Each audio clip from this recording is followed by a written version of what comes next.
going on down in Pine Ridge. Well, as we look in on the little community today, we find Lum and Abner at the county courthouse getting ready to enter the courtroom for the continuance of their trial. Listen. You know, Lum, I sort of hate to go in that courtroom again this morning. Why? Why, somehow or other, I just don't believe that judge in there much likes us, Lum. No, I've noticed that, too. I don't believe he's feeling well. I think that's his trouble. Yeah, doggy ought to give him an Alka-Seltzer. Pep him up a little bit there or something, because he don't like us the way he is now. Nervine would do it. Anything would help him. Just to be honest, Lum, I don't believe he likes the work he's in. That's his whole trouble. Well, I think he's just cross at us, Abner. Well, his whole trouble is, Lum, he wanted to be a sailor. That's the trouble. Wanted to be a sailor? That's what he said, according to Mr. Walford.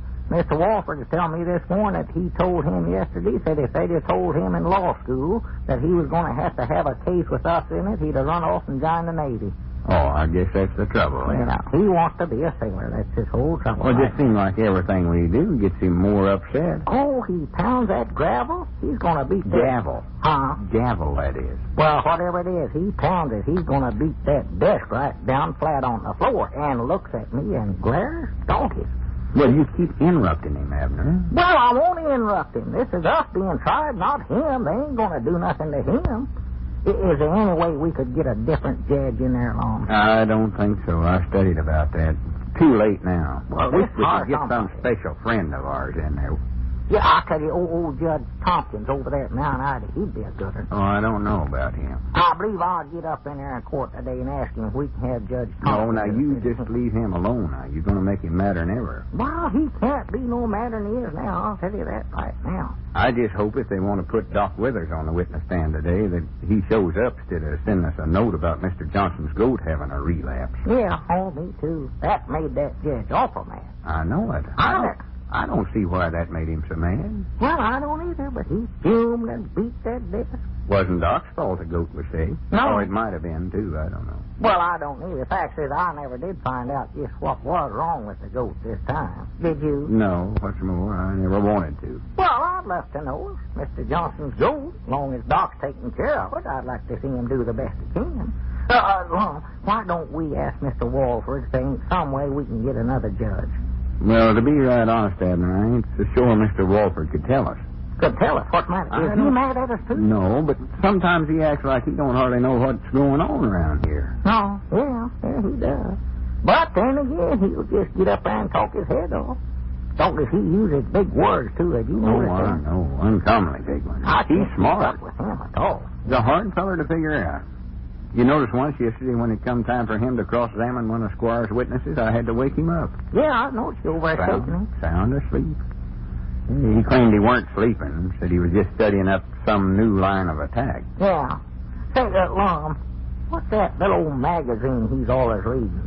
That, the Racing Forum or something like that. I don't know. I heard him mumbling something about El Lobo and Rusty Dusty. I don't know what he's talking Oh, about. he's trying cases all over the country. I'll tell you that right now.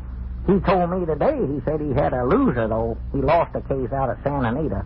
Some old woman he's trying said it was a murder, is what he told me there. A murder? Yes, what Must have been an old woman. Yeah. By now, here he comes now. Huh? Oh. Well, good morning. I guess we're about ready to resume operations here. Yeah. And from where I stand, it looks as though things are going pretty much our way. There. Well, you heard the testimony Squire's attorney presented yesterday. Yeah. What can they do without the pearl? What can they say? The efforts to prove that such a pearl exists were pretty futile. And you undoubtedly observed that when I concluded my cross-examination, the jury felt the same way. So we've got nothing to worry about. Well, I hope you're right. As long as we've got the pearl, we're in the driver's seat. Yeah, Any witness, they put on the stand is a mere waste of time. I reckon who they're going to put on next? I don't know. I think perhaps that fellow that couldn't make it yesterday, the one with the goat or something. Oh, yeah, Doc Withers. Yeah. I think that's the name. Oh, well, he'll be all right. He's a friend of ours. Yeah, but he's pretty forgetful. Yeah, he is. He's liable to get mixed up. No telling what he might say. Well, I'll handle him in the cross-examination. Don't worry about that. Come on, let's get in the courtroom. As I say, it doesn't matter what witnesses they put on. As long as they can't produce the pearl, they don't have much of a case. But when it comes time for us to give our testimony, will we use the pearl for evidence? We may never have to. This is one of the easiest cases I've ever handled. Wait a minute. There comes the judge. He must be going to start up again. My good. I don't think this trial's going to last much longer. Court will resume. Counsel for Plaintiff Skimp may continue presenting witnesses. Thank you, Your Honor. We would like to call Mr. Lum Edwards. Huh? Mr. Edwards, the witness. Well, now, wait a minute. I'm the defendant. Mr. Edwards, please. Well, I ain't one of their witnesses. Go ahead, Mr. Edwards. You have to do it. They're within their rights. They have the privilege of using the defendant as a witness. Are you sure? Yes. We're just hoping they wouldn't do it, though. A witness has been called. Will he please take the stand? Yeah, I'm coming. Yes, sir, Your Honor. Better be on your guard, Edwards. In this type of examination, they can ask you leading questions or practically anything else. Don't let them trap you. Well, don't you worry about me. I ain't been a justice of the peace all these years for nothing. Mr. Lum Edwards to the witness stand. I'm coming. Doggone, I hate to hear this. Wait a minute. Don't sit down. Raise your right hand. In the testimony you're about to give, do you solemnly swear to tell the truth, whole truth, nothing but the truth? I do. State your name. Huh? Your name, state your name. Columbus Edwards, Justice of the Peace of Cloverleaf Township, Polk County, President of the School Board, and inventor of the world-famous Lumburger. Sit down. The witness will answer the questions as briefly as possible. Yes, sir. All right. You may proceed with the witness, Mr. Dowell. Mr. Edwards, you operate a restaurant in Pine Ridge called the Meadowlark, do you not? I do. Did you ever have a customer in your restaurant named M.K. Skimp? Yes, sir. Is that person in the courtroom? Can you identify him? Can you point him out? Why, sure. That's him sitting right over there. Yes, all right. Did Mr. Skimp at any time order food in your restaurant? Yes, sir. What did he order? Oh, I disrecollect. Different stuff. Lumburgers, pancakes. Did he ever order any oysters? I object. Overruled. Did Mr. Skimp ever at any time order oysters in your restaurant, Mr. Edwards? Yeah, he did. How big was the pearl that was found in those oysters? I object. On what grounds, Mr. Walford? Why, my objection is founded upon the grounds that my colleague, Mr. Dowell, is questioning this witness on a matter for which no basis has been established. May I remind you that the witness on the stand is the defendant, and therefore counsel is not restricted to the rules governing the examining of the plaintiff's witnesses. Your Honor, may I submit It is the opinion of the court that inasmuch as the article of property involved in this action is a pearl, it is permissible to question witnesses regarding it. Overruled. Mr. Edwards, what was the approximate size of the pearl found in the oysters ordered by Mr. Skimp? My client doesn't have to answer that. That question presupposes knowledge which has not been proved in any testimony presented thus far. All right, I'm perfectly willing to withdraw the question. Mr. Edwards, was there anything found in the oysters ordered by Mr. Skimp? I object. Overruled. You will answer the question, Mr. Edwards? My client does not have Your client's counsel is liable to be fined for contempt. I'm sorry, Your Honor. Mr. Edwards, was there anything found in the oysters ordered by Skimp? Well, yes, there was. And what was it? Watch out, Lum. Don't worry, Abner. I can handle this. Order. Let's remember that this is a court of law and not a high school debating society. I agree with you, Judge.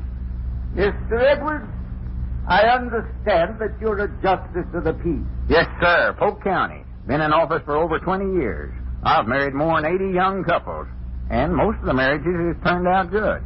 What was you wanted to ask me about my office? No, Judge? nothing. Proceed, Mr. Dowell. Mr. Edwards, you stated that something was found in the oysters ordered by Mr. Skimp. Now, what was it? A little stone. A stone. What kind of a stone? A round one. Would you say it was a valuable stone? A pearl? Well, now, I ain't no expert on pearls, and to tell the truth, I wouldn't actually be able to tell a pearl from a marble. That's our time, Lum. Order. Mr. Edwards, would you mind showing the jury the stone that was found in the oysters? I object. I object. I'll withdraw the question. Mr. Edwards, the other plaintiff in this case, Mr. Milford Spears, said that this so-called stone was 3/4 of an inch in diameter. 3/4 of an inch? Why, that's ridiculous. That was Mr. Spears' statement? Well, Mr. Spears is way off his base. Can you prove that? You dad blame right I can. Here, you can take a look at it yourself. No. There ain't no 3/4 of an inch to that thing. You can look at it yourself. No, it isn't. Your Honor, we ask that this stone be admitted into evidence. I object. This is not the proper method of introducing evidence, Your Honor. We've been tricked. Oh, my goodness, what have I did? Order. The court agrees that this is a rather unorthodox introduction of evidence. and also that there might be a question of its being admissible evidence at this point. Therefore, the court instructs that the stone be marked Exhibit 1 and admitted into evidence for identification only. Mr. Clerk, will you take the stone and so mark it? Yes, sir. Do I have to give it up? The court has given you instructions. Granny, there goes our 9 points of the law. Now we've lost possession. We did worse than that. We've lost our tall.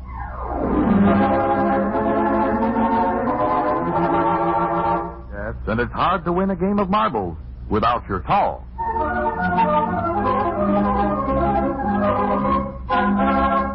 Friends, there's no mystery about a cold, and there's no secret about how miserable a cold can make you feel. And if you've got that stuffed up, feverish, ache all over feeling right now, follow Alka-Seltzer's ABC Cold Comfort Treatment.